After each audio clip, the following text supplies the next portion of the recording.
अपने यहाँ से उनको मारने की क्षमता रखते हैं और किस प्रकार से बचते हैं। अत्याधुनिक विमान हैं, अत्याधुनिक लड़ाकू विमान हैं जो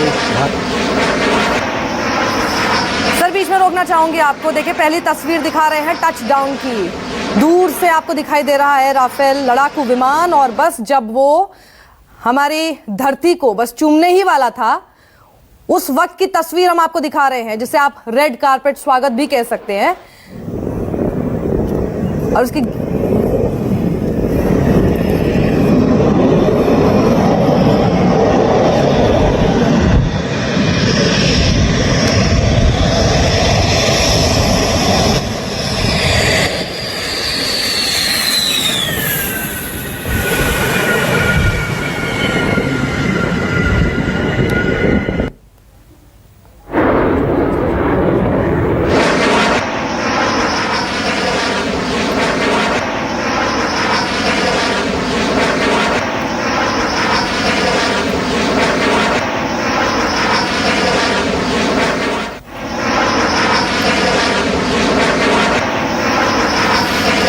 तस्वीर देखिए आप, राफेल जब बस लैंडिंग करने ही वाला था उस वक्त की तस्वीर हमारे कैमरा में कैद हुई, और आप देख रहे हैं कि बस नज़दीक ही आ गया था, अंबाला एयरबेस पे टच डाउन करने ही वाला था उस वक्त की आकाश में एकदम सामने से तस्वीर आप देख पा रहे हैं। राफेल में से जितने भी लड़ाकू विमान आए हैं उनमें से एक की तस्वीर उस वक्त कैद हुई। जैसा मैं पहले भी कह रही थी लगातार कि बहुत ही मुश्किल काम, चैलेंजिंग जॉब ये कैमरा पर्सन्स के लिए होने वाला है। इतनी तेज रफ्तार होती है, उसको उसी वक्त कैप्चर करना, किस जगह पे वो सही फ्रेम सेट होगा। लेकिन देखिए ये सामने से तस्वीर हम आपको अब दिखा रहे हैं, बिल्कुल आसपास कोई किसी तरह का अवरोध नहीं है, एकदम खुला आसमान और सामने टामैक, और उस पर जब टच डाउन करने वाला था, आवाज सुनिए आप, ये देखिए एकदम तेज रफ्तार के साथ, और फिर उस रफ्तार को रोकना टच डाउन के बाद बेहद ही दिलचस्प देखने में। और ये तस्वीरें थी जिसका इंतजार था कि आखिर जब इतनी तेज रफ्तार वाला एक लड़ाकू विमान आता है, लैंड करता है। अक्सर लड़ाकू विमानों के बारे में जब हम सुनते हैं, देखते हैं, हम उनको फॉर्मेशंस में देखते हैं, आसमान में देखते हैं, करतब के साथ देखते हैं, या फिर सुनते हैं कि उनकी क्षमता क्या क्या है, लेकिन जब वो लैंड करते हैं, तेज रफ्तार में होते हैं, कितनी रफ्तार लैंडिंग से पहले उनकी मेंटेन की जाती है और कितना मुश्किल होता है उनको टच डाउन के बाद रोक पाना, ये हम समझते हैं। हमारे साथ retired air martial RC Vajpayee साहब मौजूद हैं, साथ ही retired air commodore as Bahal जी भी हैं। और ये देखिए टच डाउन के बाद फिर कैसे और ज्यादा कम रफ्तार में, एकदम धीमी रफ्तार में आप राफेल को देख पा रहे हैं। जितनी कम रफ्तार उतना ज्यादा उसका देर तक दीदार।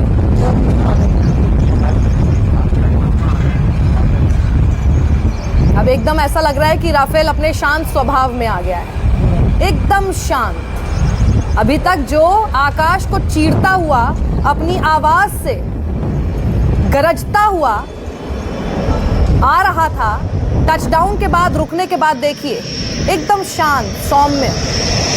यही इसकी खासियत है। देखेंगे जब उसका पूरा बॉडी देखते हैं आप, तो आपको देखकर लगता है कि इसके अंदर ऐसी क्या खासियत है, और जब उसकी खासियत आपको पता चलती है तो पता चलता है कि ये वर्ल्ड्स बेस्ट है।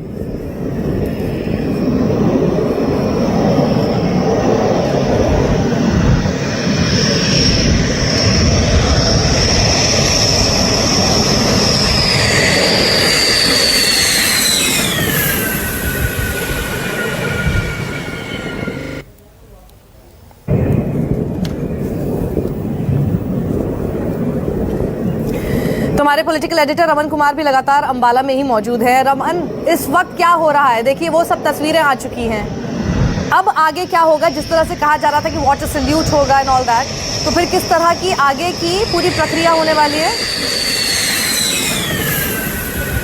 देखिए, जो इंतज़ार किया जा रहा था वो इंतज़ार ख़त्म हो गया और इतनी तेज़ी से राफेल लड़ाकू विमान आया, उसकी आवाज़ एक बार सुनाई दी और वो कब लैंडिंग किया इसका पता भी नहीं चला। हालांकि बाद में उसकी तस्वीर साझा की गई, लेकिन जो पायलट हैं, जिन पायलट ने 7000 से ज़्यादा किलोमीटर तक फ्रांस से अम्बाला कैंट तक उस राफेल लड़ाकू विमान को लेकर आए हैं, सिर्फ एक जगह उन्होंने रेस्ट किया, एक जगह रुके। उनका स्वागत एयर चीफ खुद कर रहे हैं, क्योंकि एयर चीफ RKS भदौरिया, जिनके बारे में ये कहा जाता है कि उन्होंने इस डील को आगे बढ़ाने में एक बड़ी भूमिका निभाई है और इसी के चलते जो उनका नाम है RKS 001, 002, 003, उनके नाम पे ही 3 एयरक्राफ्ट लिखा गया है, 3 नाम लिखा गया है। और वो खुद जब मौजूद हैं, जब उन्होंने फ्रांस में सारी जो डील हुई थी उसको आगे बढ़ाने का काम किया, जो भारत के हिसाब से जो जरूरी बातें थी उसको वहाँ पे फ्रांस से इंक्लूड करवाया, उसको मंजूरी दिलवाई। तो जब उनकी अहम भूमिका रही है रमन। अभी जो हम तस्वीरें दिखा रहे हैं, हम चाहते हैं कि उस पर भी थोड़े से एक्सप्लेनेशन और उसको थोड़ा सा हम समझ पाएं। Retired air commodore AS Bahal ji हमारे साथ हैं और साथ ही retired air marshal RC Vajpayee ji. AS Bahal sahib, जब हम ये तस्वीर देखते हैं, मैं ये समझना चाहती हूँ कि जब एक फाइटर जेट जब लैंड कर रहा होता है उसकी स्पीड कितनी मेंटेन होती है, टच डाउन जब किया जाता है कितना चैलेंजिंग वो होता है, और ये जो हम रनवे देख रहे हैं, जो हम टारमैक देखते हैं specially designed for fighter jets landing, ये कैसे एक नॉर्मल जो टारमैक होता है जिस पर कि हम लोग जब जाते हैं एयरपोर्ट्स पर, वो उससे कितना डिफरेंट होता है? देखिए, जब भी हम लैंडिंग के लिए आते हैं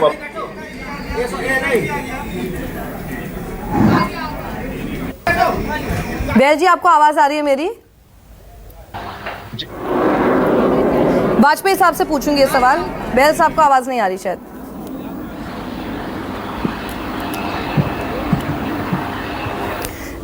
AS बहल जी, आवाज आ रही है आपको मेरी? हाँ, बिल्कुल आ रही है।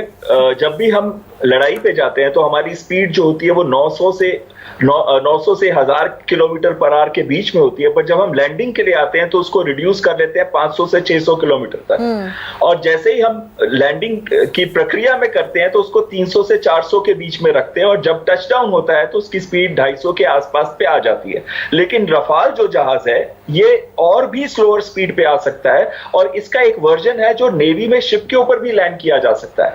तो ये 200 किलोमीटर से भी कम की स्पीड पे आके टच डाउन करता है, और जब ये लैंड कर जाता है तो कई जहाजों में हम एक टेल शूट कहते हैं, जैसे पैराशूट होता है, उसको इस्तेमाल करते हैं ताकि उससे स्पीड कम हो सके, और भी कम हो सके, और ब्रेक्स के ऊपर ज्यादा इफेक्ट ना हो। मैं रनवे के बारे में भी समझना चाहती हूँ। ये जरूर फाइटर जेट्स को अगर लैंड करवाता है जो रनवे, वो जरूर डिफरेंट होता होगा, अलग होता होगा, उसके कुछ अलग मायने भी होंगे। देखिए, रनवे में कई लेयर्स होते हैं। इसकी पहले फाउंडेशन बनती है, उसके ऊपर इसका बिटुमन भी हो सकता है, कंक्रीट भी हो सकता है, और इसको इतना स्ट्रेंथन किया जाता है क्योंकि इसके ऊपर बहुत हैवी एयरक्राफ्ट भी लैंड करते हैं। इसको हम कहते हैं लोड क्लासिफिकेशन नंबर।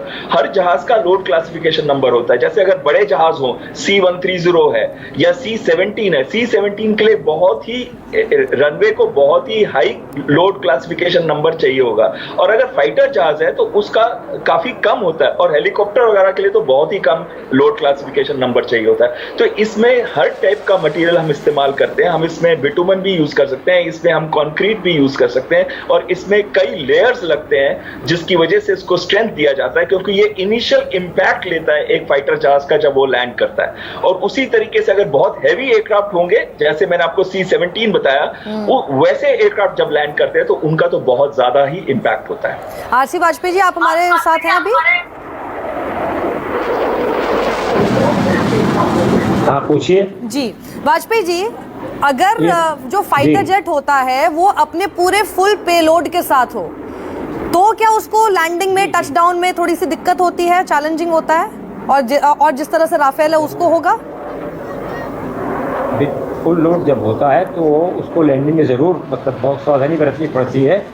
इमरजेंसी में अगर उसे वापस आना पड़ता है तो उसका अपना वेट कुछ कम करना होता है। एकदम से नहीं लैंड कर पाते हैं इमरजेंसी में, क्योंकि पूरे लोड से जब उड़ते हैं तो लैंडिंग का वेट, इम्पैक्ट, वेलोसिटी, ये तमाम चीज़ें जो उसकी गति, उस पर सब निर्भर करता है।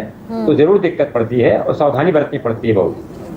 तो आपने कहा कि पेलोड क्योंकि कम जब करना लोड पड़ता है, लेकर तो वो जाते फिर हैं किस तो तरह मिशन से पे- किया जाता है वाजपेयी जी? देखिए, अगर फ्यूल टैंक लगे हैं साथ में तो फ्यूल टैंक को उनको एग्जिट कर देते हैं तो उसका वजन कम हो जाता है। तो इसी प्रकार से जब जाते हैं मिशन पर और उनके साथ बम लदे होते हैं तो उनको उतने छोड़ छाड़ के आते हैं, फिर वो मिसाइल वगैरह को छोड़ते हैं, क्योंकि अगर कोई लैंडिंग गलत हो गई तो उसमें बड़ी भारी दुर्घटना घट सकती है। A S Bahal ji, would you like to add?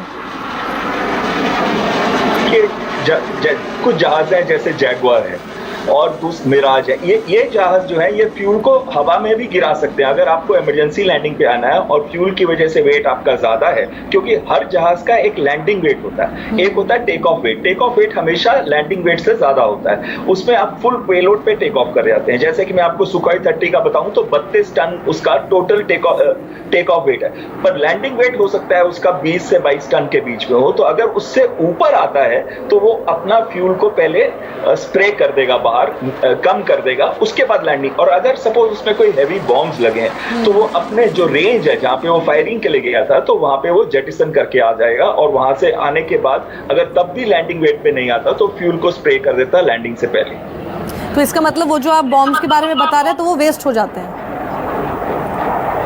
देखिए, वेस्ट नहीं होते वो। क्यों? जब वो प्रैक्टिस मिशन पे गया था तो उसने जरूर पूरी कोशिश की होगी उसको ड्रॉप करने की, या कोई ऐसा रीजन होगा जिसकी वजह से उसने वो ड्रॉप नहीं किया होगा। लेकिन अगर आप लड़ाई की बात कर रहे हैं तो वो एक अलग चीज आ जाती है, वो एक टोटली अलग चीज है कि लड़ाई में हम ज्यादातर उन जगहों पे वेपन को ड्रॉप करते हैं। एक तो पहला तो हमेशा प्रायोरिटी होती है कि जो टारगेट है उसी पे वेपन गिराया जाए। फिर अगर नहीं वो टारगेट किसी वजह से हम ड्रॉप कर पाते हैं, वेदर की वजह से, या वहां पे जो एयर डिफेंस इतना घातक है कि उसके अंदर घुस ही नहीं पा रहे, या कोई और रीजन भी है, तो जिस वजह से भी हम उसके अंदर नहीं जा पाते तो हम targets of alternate targets of opportunity उनको चुनते हैं, वो दुश्मन की जो होती है उन पे ड्रॉप करके फिर आते हैं। नॉर्मली हम अपना वापस कैरी करके नहीं आते जब तक कि उसको इमरजेंसी जेटसनिंग ना करना पड़े।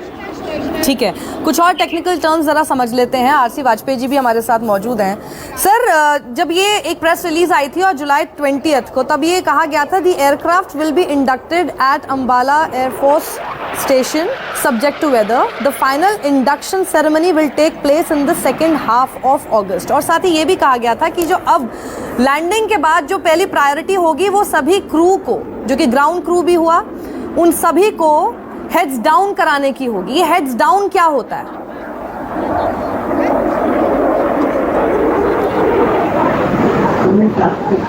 नमस्कार, मैं हूं मानक गुप्ता। अगर आपको हमारा ये वीडियो पसंद आया हो तो इसे लाइक और शेयर जरूर करें, और हाँ, हमें सब्सक्राइब और फॉलो करना ना भूलें ताकि आप देश और दुनिया की कोई खबर मिस ना करें। तो जुड़े रहिए हमारे साथ और देखते रहिए News 24।